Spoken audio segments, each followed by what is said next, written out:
calculation prowess, all of your actions will be predicted with an accuracy of at least 98%. Furthermore, your data will be updated in real time whenever new information presents itself. To put it into words you can understand, wherever you go, you will be walking under an invisible leash. This is Sumeru's greatest penalty for dishonest persons.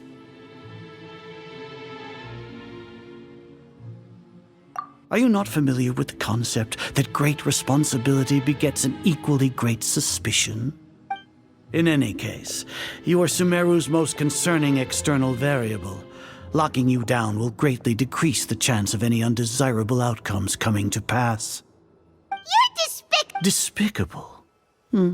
Perhaps from your perspective, but I suppose you had mentally prepared yourselves for this, no? Your ploy was to sacrifice the traveler here, was it not? Lord Azar, I know what you're trying to say, but I've been following your plan this entire time. Why are you doubting me at this juncture?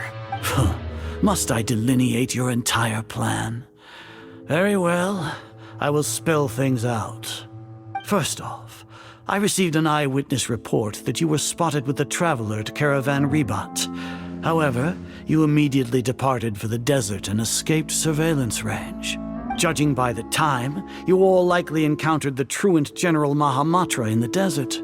Am I correct? Maybe Paimon shouldn't have mentioned Sino just now. The Academia had not received correspondence from its scribe for a prolonged time. You were also in the company of the Traveler, a close associate of Lesser Lord Kusanali and General Mahamatra Sino, who had defected from the Academia. With their instigation, what was the probability that you would betray the Academia? Rationally speaking, 50%? 70%? What do you think? Regardless, that's only a guess.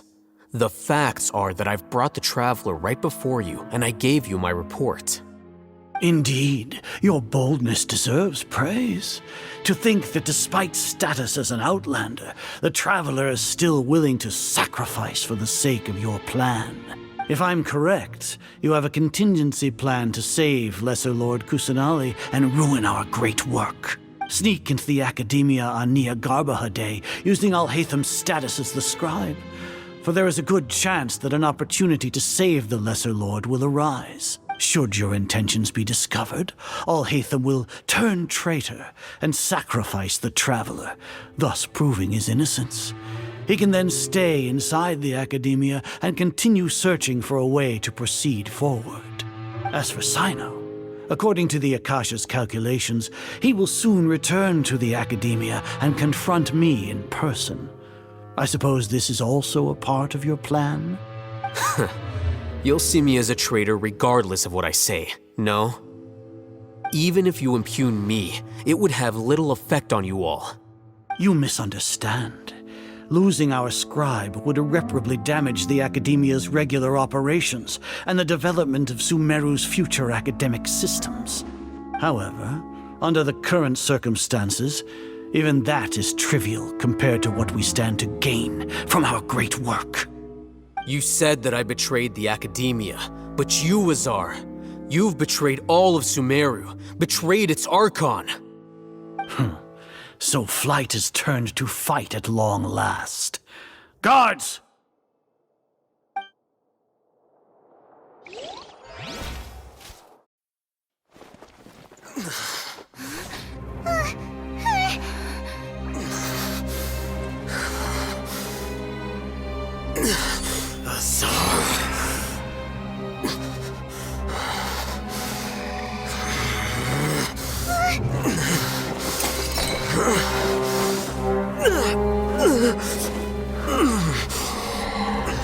Well, what do we have here?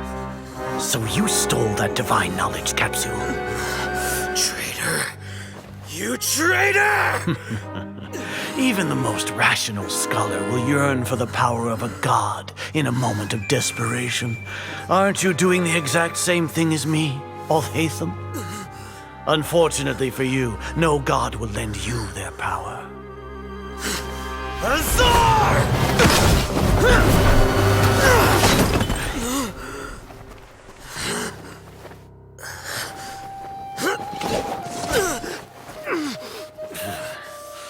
He has gone completely insane.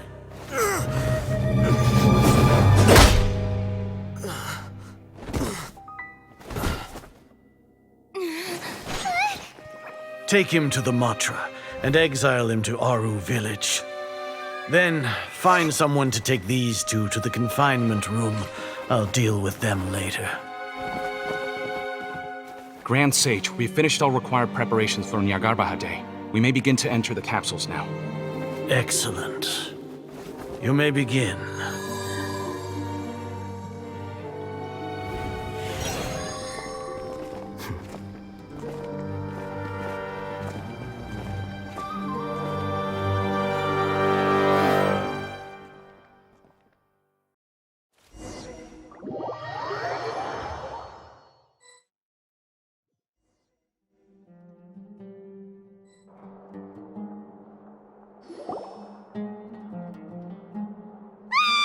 Don't lock us up! Let us out!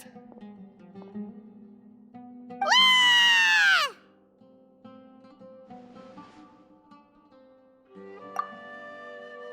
Oh, yeah. Paimon got a bit carried away there.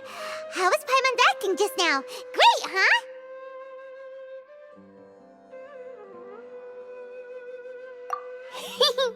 Everything's going according to plan so far. We made it into confinement, and Alhaitham's probably done with his part too. We even managed to trick Grand Sage Azar. Alhaitham sure knows how to cook up a plan. What are we doing next? Paimon has trouble remembering things when she's worked up. Right. Paimon thinks it went something like this. Apart from that, we still have yet another goal in the first stage of our operation, which is to send the Traveler to the confinement room. What? Why do we want to get her locked up on purpose? She's always been the person the sages are most afraid of, as well as the greatest obstacle to the successful implementation of their plan. They are very aware of the risk she poses to them. Once the Traveler is imprisoned, the sages will likely think that everything is under control. And with their guard down, the next phase of our plan will have a much higher chance of success. I can already see the pompous looks on their faces. Oh, that's a super tricky plan. But Paimon still thinks it's not really worth it. That isn't the only reason, of course. She has a more important task once she's in confinement. According to the Academia scholars in Ramon's custody, Lesser Lord Kusanali has sealed off her consciousness in the Akasha ever since she was captured by the Doctor. That way, they can't pry any more information from her. Even if we break into the sanctuary of Surasthana, it will take time to awaken Lesser Lord Kusanali's consciousness. We need to do that in advance. So our job is to wake up Nahida! Okay, totally worth getting thrown and jailed for.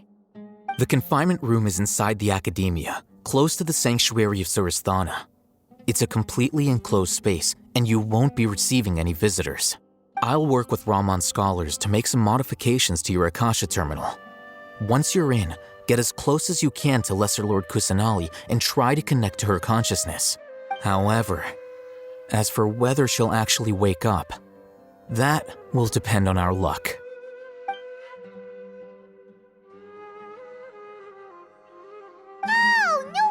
You've been wearing your Akasha terminal today. It's the one that Alhaitham modified. Paimon thought they'd take our Akasha terminals when they locked us up in here. Were they being careless?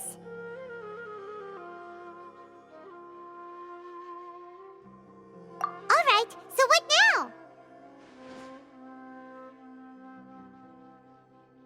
Sounds easy enough. We can finally talk with Nahida after all this time. Let's do it. There's a light flashing on your Akasha terminal. It's almost like... the faster it blinks, the better the signal.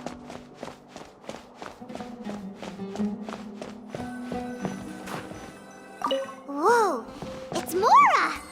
Ooh, Mora. No, Paimon, we're not here to hunt for treasure.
When did it first start?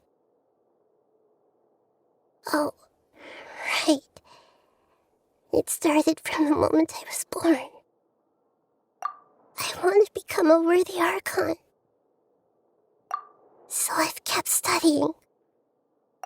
Kept listening to my people and their hearts. Kept looking for a way to save Irminsul. So I can catch up. Catch up to Greater Lord Rukkhadevata. But I'm stuck in the sanctuary of Surasthana. The sages are creating a god to replace me. And I'm forced to lock my consciousness in this boundless darkness. Nahida!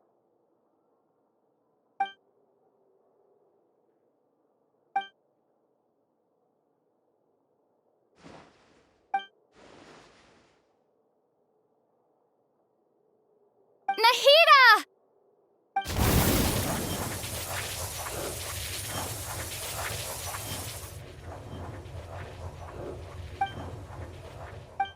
It's so quiet here. Now that I think of it, I don't think I've ever actually listened to my own inner voice. Do Archons have them? Should Archons have them? Have I been doing the right thing? Am I really not needed? How do I really feel about all of this? It's so quiet here. Since you're the god of wisdom, you've known the answers to all these questions since the very beginning, haven't you? Who are you? Whose voice is that? It sounds familiar. You're right, though. I won't ignore my own voice anymore.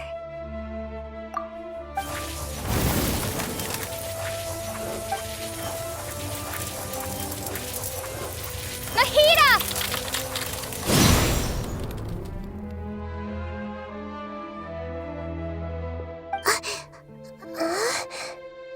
Nahida? Did you wake me up? Thank you. Why are you here? We're here to rescue you. Are you alright? I'm fine. It's just... when I think of everything that's happened to me, I feel really angry now. You should have been angry ages ago.